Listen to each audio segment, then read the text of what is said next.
as I want to talk a little bit about detachment. And how do you be detached when your life is on the line? Oh my gosh, how do you have a playful attitude towards your healing when everything is hinging on it?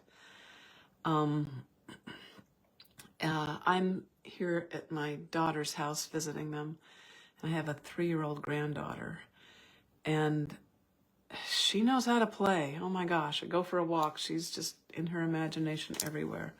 It's really just, that's how you play. So one way to figure out how to play is to hang out with children. They play.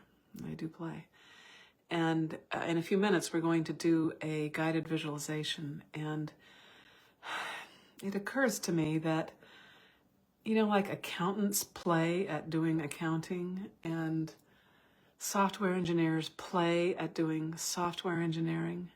Well, I play with my imagination and with my visualizations, and it might not be everybody's cup of tea, but just like I need accounting and I might need my software to work, you might need my brilliance, which is to do these visualizations and to sense things in my imagination that are actually beyond the imagination. And that's what I do really well. But you might not be good at that. And so it's not really playful to try to copy me. So if that's you, I want you to just relax and let me do the work. Let me do the heavy lifting, okay? So just like you have to get your numbers to the accountant, at least a lot of them, and then they just kind of joyfully make your taxes happen. I'm really, really, really good at doing this healing stuff. And so you can just relax and just sort of listen to it like it's a story. Like I was reading my granddaughter a story. She's 3.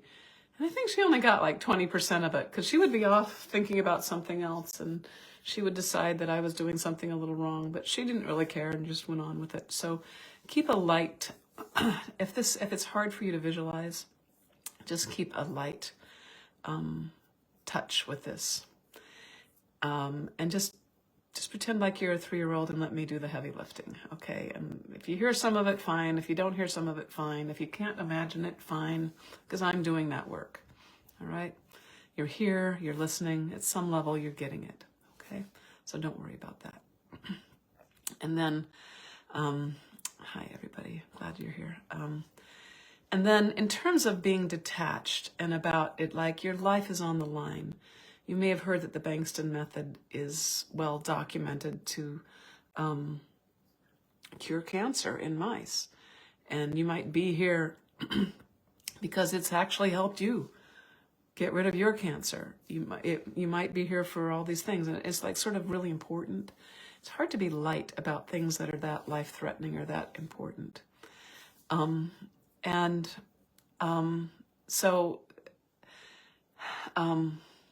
So recently, so I cough a little bit because I get chronic bronchitis. And part of me judges me for having chronic bronchitis, like, oh, if I was a better healer, I wouldn't get sick. And maybe that's true, I don't know. But I can tell you that most of my patients, especially if they're a little in the new agey category, kind of judge themselves for being sick. Like, oh, if I was just different, I wouldn't have got cancer. I was like, that's a heavy load to carry. It's a heavy load to carry. So I wanted to tell you about a woman named 𝗘𝗲𝗿𝗆 and she lived in about 1100 AD, and she had chronic bronchitis. But with her she spent many, many years in bed coughing, kind of like me. So I kind of relate to her. But she, unlike me, she has this encyclopedic resume of, she actually changed the face of music. She actually had the audacity, the revolutionary idea to sing the fifth, which was considered God's note. Before then, the Gregorian chants, they all sang in unity or in octaves. And then the echoes in the cathedrals were like God's note. Well, she actually had her nuns singing that. She was an abbess, a nun. She wrote literature. She would actually dictate it because women weren't allowed to write. But she would, she had her scribe write these things.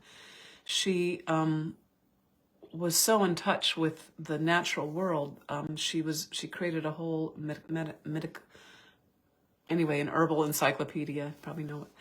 Did a whole herbalism, and in Europe, she was in Germany, and there's a whole revival of her work. She did a whole thing with monastic reform. The Pope would ask her for advice. She would chastise the popes and the cardinals for not being Christian enough. And she brought a lot of reform in there. Anyway, so she was a mover and a shaker, and she was sick. And you might be a mover and shaker, and you might also be sick. You might have done amazing, amazing, amazing things with your life. You might have done simple things with your life. It's just get rid of that whole judgment of if you were better in some moral way, maybe you wouldn't be sick.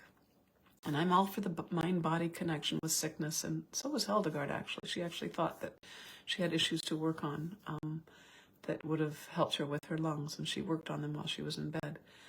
So I'm not saying don't not work on your psychological and your spiritual contribution to your illness. I'm not saying that at all. I'm just saying to give yourself a break, okay? We're all human. We all get sick. We all die. We all, the goal is not to get out alive. At least most of us aren't setting that as our bar. But we do want to help each other heal. So that's why we're here today. So 2 things. Keep it light by acting like a child. And if you're not good at visualizing, just listen or just be here.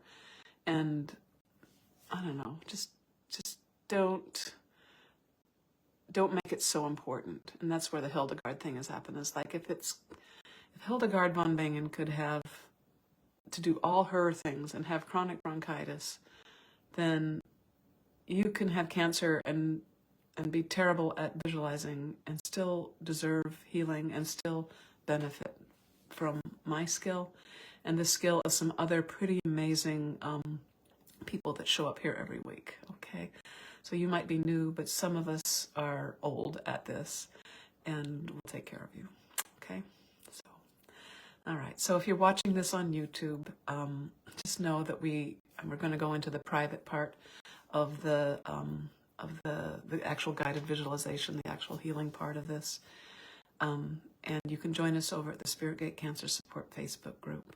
Please like and subscribe. If you're already here on the Facebook group, go like and subscribe to my YouTube channel. It's Spirit Gate Acupuncture, PC, I think. And like and subscribe. That helps me reach people and helps us helps the group grow. Okay. And larger groups theoretically create a bigger resonant bond and more power with the healing. Okay. Alrighty. So let's begin.